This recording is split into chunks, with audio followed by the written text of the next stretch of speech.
Sir नमस्कार. TET परिसर अभ्यास सर्वाधिक आजपर्यंत सगळ्या टीईटीला रिपीट झालेले क्वेश्चन घेणार आणि 23 नोव्हेंबरच्या पेपरला नक्की यातले खूप सारे प्रश्न असतील. तर परिसर अभ्यास जास्त तुमचा वेळ न घेता आपण लगेच सुरुवात करूया. पहिला क्वेश्चन, माणूस सुरुवातीच्या म्हणजे प्राचीन काळात बोरूने लिहिण्यासाठी बोरूने लिहायचा, तो लिहिण्यासाठी कोणत्या झाडाचा साल आहे त्या सालीचा उपयोग त्या ठिकाणी करायचा. मग पळस झाड आहे, या सालीचा साल कांचन आणि पॅपिरस. तर पॅपिरस नावाचं झाड आहे, त्या झाडाच्या सालीचा माणूस प्राचीन काळी लिहिण्यासाठी उपयोग करायचा. इथे बघा, पॅपिरस झाडाची साल प्राचीन संस्कृतीने विशेषतः कुठे वापरली जाते, तर इजिप्तमध्ये वापरली जायची आणि इजिप्त मधून ती सगळीकडे यायची. पुढचं, वैदिक संस्कृतीतील कोणत्या ग्रंथात औषधी वनस्पतीची माहिती आहे. हा खूप वेळा रिपीट झालेला प्रश्न आहे बघा. ओके, थोडस गेलो ओर घेतो. हा, वैदिक संस्कृत कोणत्या ग्रंथात औषधी वनस्पतीची माहिती आहे. तर लक्षात ठेवा, इथं या गोष्टी माहित घेणं अत्यंत गरजेचं. यावर तुम्हाला प्रश्न विचारू शकता बघा. सहा पासून लक्षात ठेवा संगीत. सहा पासून लक्षात काय ठेवायचं, संगीत. संगीत किंवा गायन. सामवेदामध्ये संगीता रिलेटेड, गायन रिलेटेड सगळं तुम्हाला विचारतात. प्रश्न विचारतात की कुठल्या ग्रंथामध्ये गायन किंवा संगीताचा संदर्भ आहे, तर सामवेदामध्ये. त्याच्यानंतर ये पासून बघा यज्ञ लक्षात ठेवा. यज्ञासंदर्भात ज्या काय विधी आहेत त्या सगळ्या विधी या यजुर्वेदामध्ये आहेत. त्यामुळे या ये पासून यज्ञ लक्षात ठेवा. या स पासून साम पासून संगीत किंवा गायन लक्षात ठेवा. ओके, हे दोन ग्रंथ महत्वाचे आहेत. आणि मग ग्रंथात औषधी वनस्पतीची माहिती कुठल्या ग्रंथामध्ये, तर अथर्ववेद आहे. अथर्ववेदामध्ये वैदिक संस्कृतीतील जे काही ग्रंथ आहेत त्यात औषधी वनस्पती, या सगळ्या औषधी वनस्पती सगळी माहिती ह्या अथर्ववेद. सामवेदामध्ये संगीत किंवा गायनासंदर्भात माहिती आहे. यजुर्वेदामध्ये यज्ञासंदर्भात माहिती आहे आणि अथर्ववेदामध्ये औषध वनस्पती संदर्भामध्ये माहिती. ऋग्वेदाचं आपण घेऊया पुढे. ओके, चला इथे तुम्हाला दिले, याचं स्पष्टीकरण सुद्धा सगळं डिटेलमध्ये घेतले.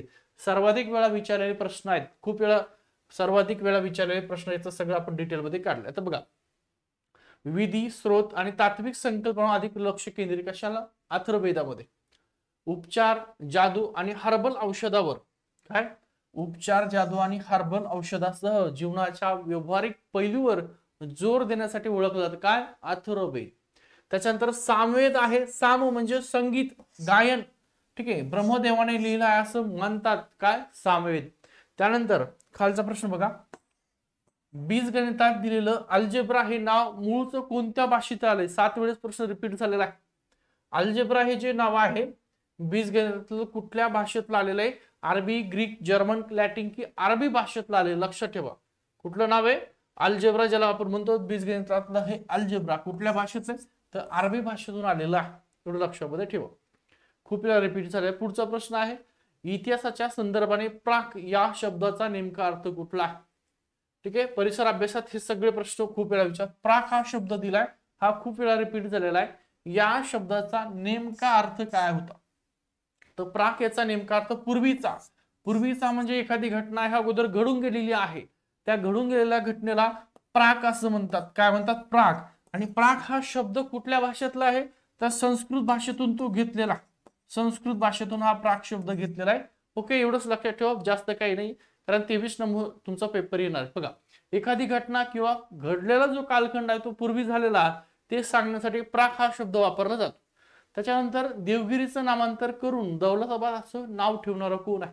आता तुम्ही जर पाहिलं असेल तर आपण तिथं दौलताबादचा किल्ला आजही म्हणतो, तर ते तेव्हाचं नाव देवगिरी. या देवगिरीचं नामांतर केलंय दौलताबाद, तर कोणी केलेलं आहे, तर मोहम्मद तुघलक आहे. त्या मोहम्मद तुघलकाने त्याचं नाव केलेलं आहे. लक्षात ठेवा, जे काय भारतावर बाहेरून आलेले आहेत आक्रमण करते ते स्वतःच्या शक्तीवर कधीच भारतामध्ये प्रस्थापित झाले नाहीत, तर आपल्याच लोकांनी अंतर्गत त्या ठिकाणी तह, आटी आणि फितुर्णी हे इथं आलेले आहे. तर हा देवगिरी किल्ला आहे किंवा देवगिरीचं नामांतर दौलताबाद असं कोणी केलंय, हा खूप वेळा प्रश्न आहे. तर मोहम्मद तुघलकाने केलाय. यादव, देवगिरी कोणाची, तर यादव राजघराण्याची ती राजधानी आहे देवगिरी. ओके, चला, त्यांचं पैठण. आता हा मोहम्मद तुघलक तुम्हाला अनेक वेळा विचारतात, तर मोहम्मद तुघलक 1325 ते 1351 हा मोहम्मद तुघलकचा कालखंड आहे. याने देवगिरीचं नामांतर दौलताबाद असं केलेलं आहे. ठीक आहे, देवगिरी ही यादव राजवंशाची राजधानी होती, लक्षात ठेवा. त्यानंतर मोहम्मद तुघलक 1327 मध्ये त्याने देवगिरी जिंकली. प्रश्न विचारतील, लक्षात ठेवा, विश्लेषण महत्वाचं आहे. काय, की त्याने देवगिरी कधी जिंकली की 1327 मध्ये मोहम्मद तुघलकाने देवगिरी जिंकली आणि त्याचं नाव बदलून मग त्या ठिकाणी दौलताबाद केलं. आणि या दौलताबाद शब्दाचा अर्थ काय होतं तर साम्राज्याचं शहर. ओके चलो हा टीईटी एकदा टेस्ट सिरीज फ्री दिलेली आहे. टीईटी टेस्ट सिरीज आपलं ऍप श्री अकॅडमी डाउनलोड करून घ्या. फ्री मध्ये टेस्ट सिरीज 10 पेपर आहेत. प्रत्येक पेपरचं विश्लेषण आहे, वाचून घ्या. खूप सारे प्रश्न त्यातले रिपीट होतील. हा व्हिडिओ बघताय डिस्क्रिप्शन मध्ये श्री अकॅडमीची लिंक आहे, डाउनलोड करून घ्या.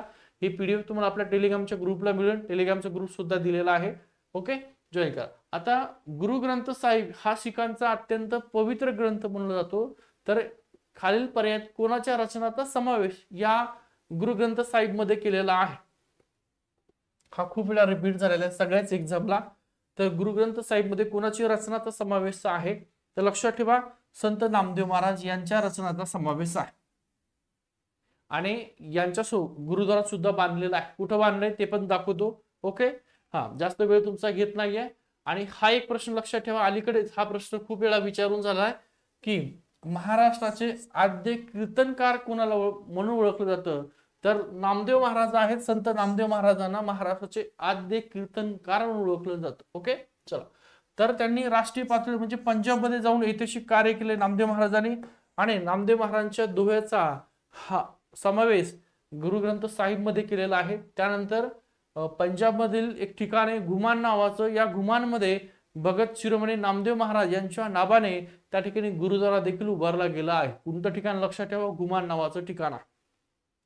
इतिहासाचा जनक कोणाला म्हटलं जातं लक्षात ठेवा, हा प्रश्न खूप वेळा विचारलाय परिसर अभ्यासामध्ये. इतिहासाचा जनक कोणाला म्हटलं जातं तर हेरोडोटस जो आहे या हेरोडोटसला इतिहासाचा जनक म्हटलं जातं. लक्षात ठेवा इतिहासाचा जनक कोण आहे तर हेरोडोटस. उत्क्रांतीवादाचा जनक कोण आहे तर चार्ल्स डार्विन जो आहे या डार्विनला उत्क्रांतीवादाचा जनक म्हटलं जातं. हे दोन्ही प्रश्न महत्वाचे. त्यानंतर मानवी उत्क्रांतीच्या टप्प्यातील निअँडरथल मॅन म्हणजे कोण त्याला काय म्हणतात याच्यावर सगळ्यात जास्त प्रश्न आहे.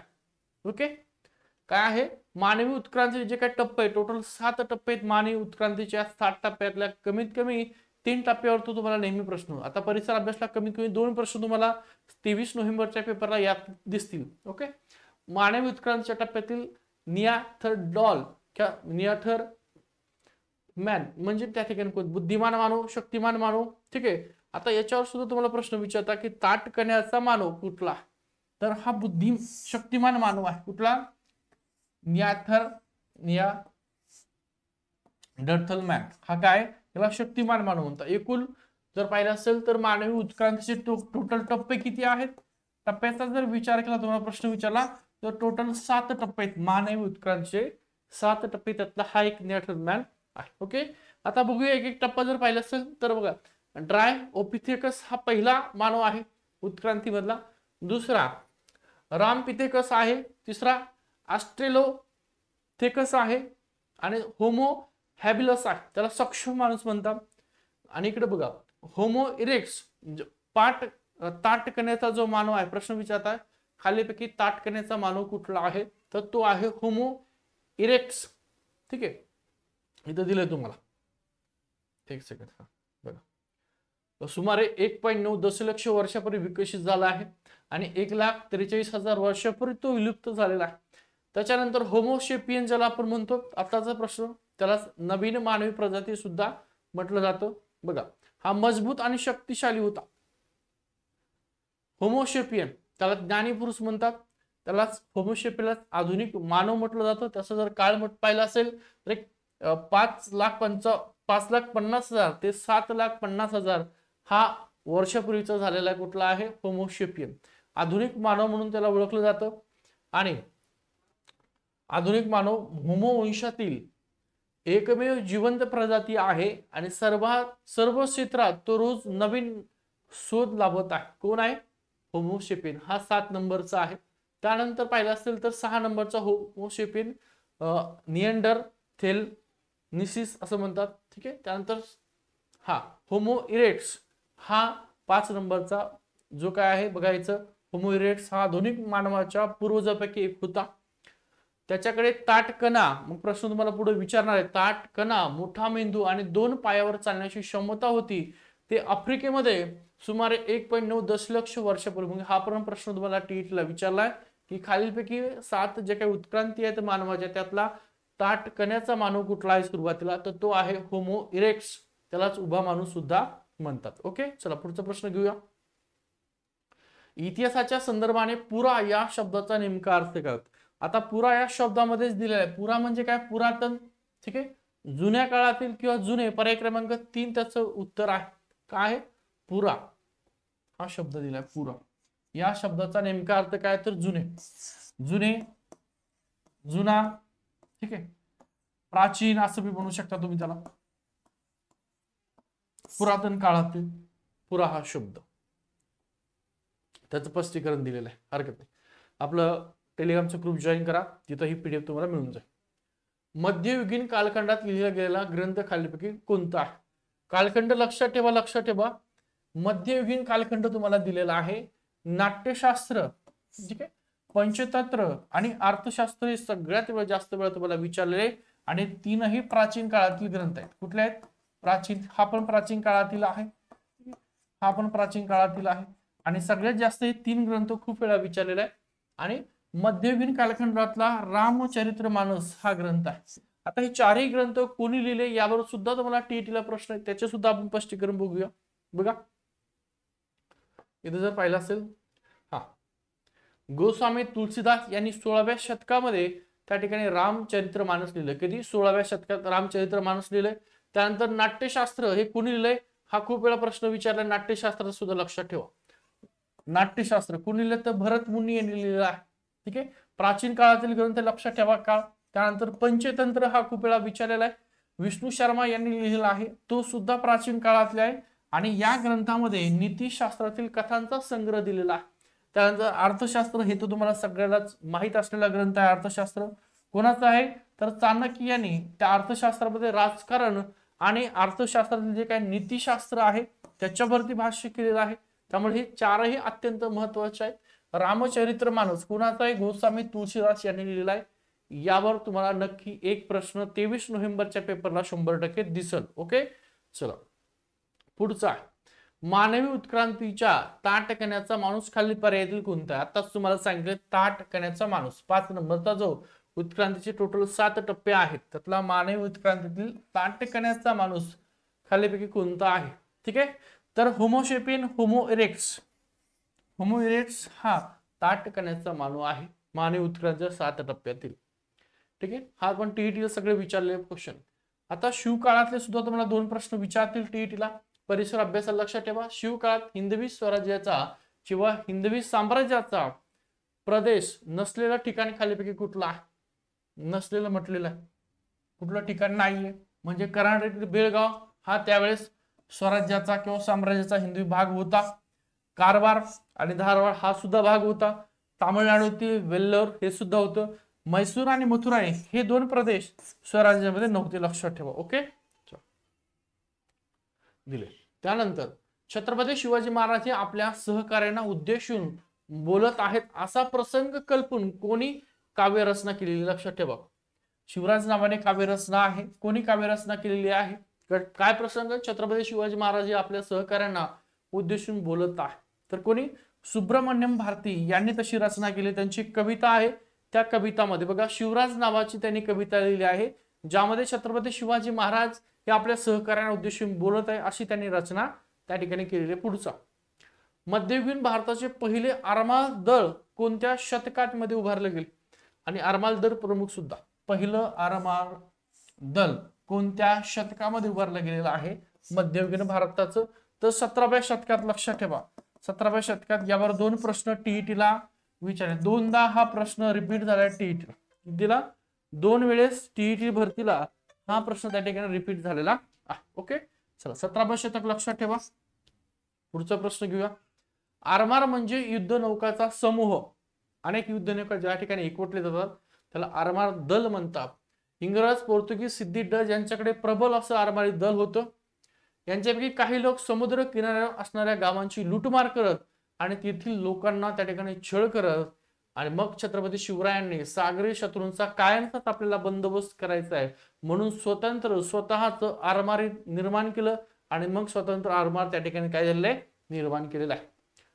1658 म्हणजे 17व्या शतकात साली छत्रपती शिवाजी महाराजांनी मराठा आरमाराची स्थापना केलेली आहे. प्रश्न विचारतील की मराठा आरमाराची स्थापना कधी केलेली आहे, तर 1658. लक्षात ठेवा, शतक 17वं शतक.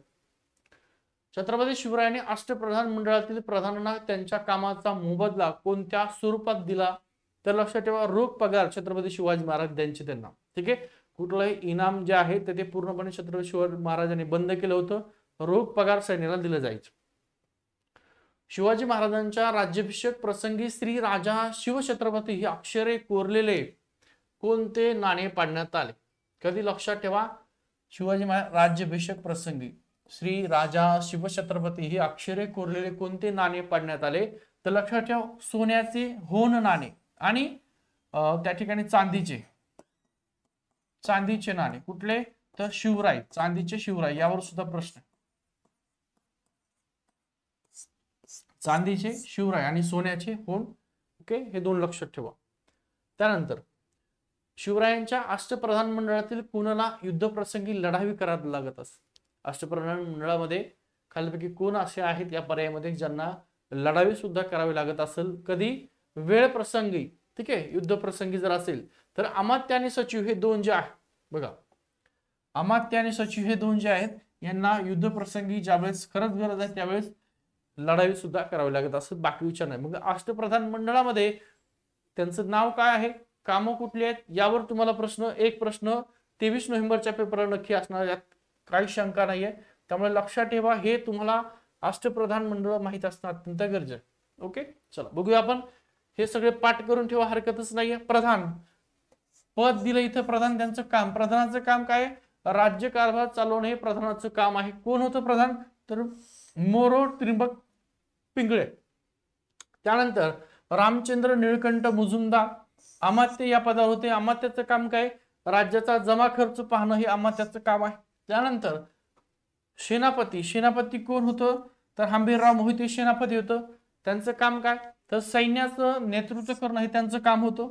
त्यानंतर मोरेश्वर पंडितराव यांचं कुठलं पद होतं त्यांच्याकडे? पंडितराव हे पद होतं. आणि धर्माची कामं करणे किंवा धर्माची कामं पाहणं हे त्यांच्याकडे काम होतं. त्यानंतर निराजीरावजी न्यायाधीश हे पद त्यांच्याकडे होतं आणि न्यायदान करायचं काम त्यांच्याकडे होतं. त्यानंतर अण्णाजी दत्त सचिव हे पद त्यांच्याकडे होतं. सरकारी आज्ञापत्र पाठवणं हे त्यांचं काम होतं.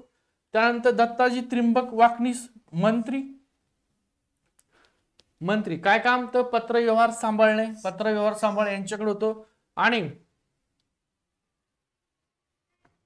एक मिनिट खालचा रामचंद्र त्रिंबक गंभीर आहे. सुमंतकडे काय काम होतं? परराज्याशी संबंध ठेवणं हे सुमंतांचं कार्य होतं. काय होतं? परराज्याशी संबंध ठेवणे सुमंत. म्हणजे प्रधान, अमात्य, सेनापती, पंडितराव, न्यायाधीश, सचिव, मंत्री आणि सुमंत.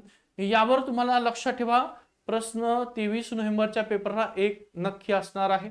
ठीक आहे, आता इथं परिसर अभ्यासित महत्वाचे क्वेश्चन आपण घेतलेले आहेत. व्हिडिओ आवडला तर सर्वांना शेअर करा, टीईटी करणाऱ्यांना, आणि एकदा बघून घ्या. यातले प्रश्न तुम्हाला कमीच घेतले आपण, पण सगळ्यात जास्त रिपीट झालेले असतील. ठीक आहे, थांबतो. टेलिग्रामचा ग्रुप जॉईन करा, ही तुम्हाला PDF तिथं मिळून जाईल.